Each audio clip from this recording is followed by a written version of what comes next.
Të dashur shqiptar kam bler një çadër të re për të mbrojtur nga shiu I kosit. Ka shumë kos ka në Shqipëri, saqë kosi është mbledhur, ka avulluar në përre dhe ne po na bie një shi I bardhë, shiu I fares së kosit. Dhe ky kos I bukur është një kos e vgjitësh të dashur shqiptar. Sot do të studiojmë origjinën e fjalës neps. Ne kujtonim se vinte nga turqishtja. Kjo fjalë vjen nga arabishtja. Nefis, që do të thot diçka e çmuar, diçka e bukur, diçka e vlefshme. Kjo fjalë udhëton nga arabishtja për në gadishullin e Indis dhe bëhet fjalë e vgjitëve në bengali dhe atje kthehet në nafis, gjithashtu nofis. Por shkruheshte napis dhe nopis dhe nga mënyra se si shkruhej me shkrimin sanskrit në gjuhën e bengalit filloi të shqiptoheshte me p. Dhe është regjistruar me p në gjuhën e ujgurëve në Kinë. Nepis, një lloj si në shqip, neps. Jevgjit në shekullin e 15 me rrëzimin e perandorisë bizantine vinë si pararoja turke në Shqipëri për të parë se cilat ishin pikat e dobta të Shqipërisë.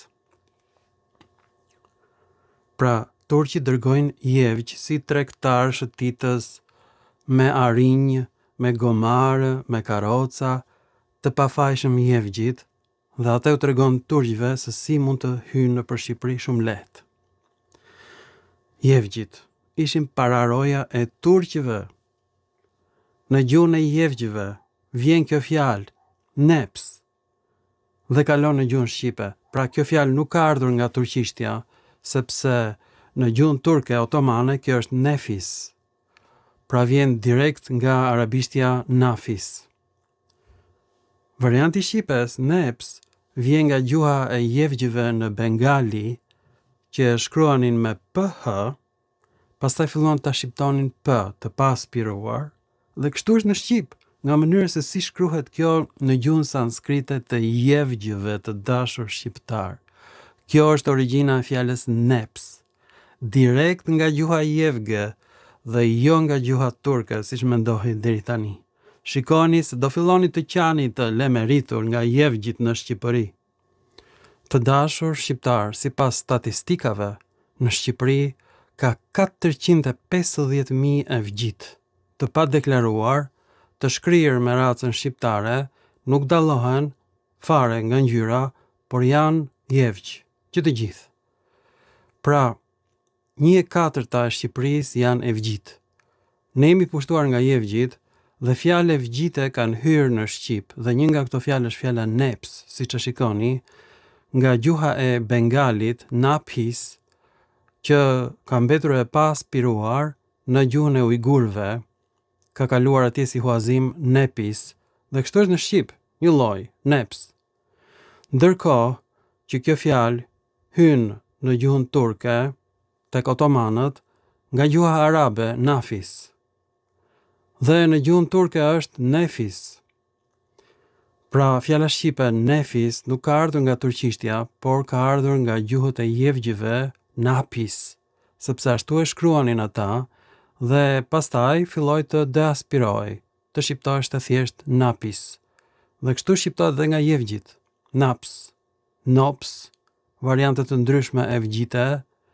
Këta janë nga bengali, janë nga pradeshi të dashur shqiptar, dhe këta janë pikërisht mbrojtësit më të flakt të teorisë pellazge, sepse jevgjit vinë nga Greqia të dashur shqiptar dhe atje është ngjitur gjuha arbëreshe me gjuhën jevge për herë të parë. Ky është një tmerr. Jo vetëm që kjo fjalë nuk vjen nga gjuha turke, ku ka kuptimin diçka e shishme si në arabisht, por variantet me kuptimin neps, dëshirë e madhe, por edhe dëshirë trupore ndaj një gruaje, ke neps, Këto kuptime kanë dalë tek tatarët në Ukrainë, që ishin fise turke. Në Azerbajxhan kanë dalur këto kuptime fise turko-azere, Azerbajxhanasit. Ati kanë dalë kuptimet e dëshirës për një grua, e dëshirës për mishin, e dëshirës për ushqimin. Por në gjuhën turke është diçka e shishme, diçka e mirë, si në gjuhën arabe. Pra me kuptimin e dëshirës për një grua, ka dalë nga dialektet të tjera turke të folura në Azi. Dhe në Shqip, që kanë ardhur nga gjuha jevge, jevgjit kanë neps, për mish dhe për gra, dhe për dele. Nuk dallon jevgu midis deles edhe gruas fare, ka dëshirë, edhe për delen edhe për gruan jevgu, dhe jevgjit pra janë bërë i thtarët më të flakt të teorisë pellazge, që gjuha shqipe pas ka krijuar gjuhën greke. Përse e bëjnë jevgjit këtë? Sepse ata kanë ardhur në Greqi në shekullin e 15, u përzien me arvanitasit atje, dhe pastaj erdhën në Shqipëri. Ma kuptoni, origjina e fjalës neps ka ardhur nga gjuha e bengalit, napis, neps. Dhe kjo ka ardhur nga arabishtja në gatdishullin e Indis. Dhe këta e vgjitë vinë dhe na sjellin fjalën neps në Shqipëri. Më thoni, e meritoi unë doktoraturën apo jo? Vazhdoni ju me jevgjit. Vazhdoni me teorinë pellazge ju. Shumë mirë e keni, shumë bukur. U pellazguam të gjithë, u kthyem në jevgj. Na pushtuan i jevgjit dhe ne nuk e dim. Ju faleminderit shumë për vëmendjen dhe mirupafshim. Me nepsin tuaj të dashur shqiptar, ju bëf të mirë mishi, edhe delja, edhe gruaja të dashur shqiptar.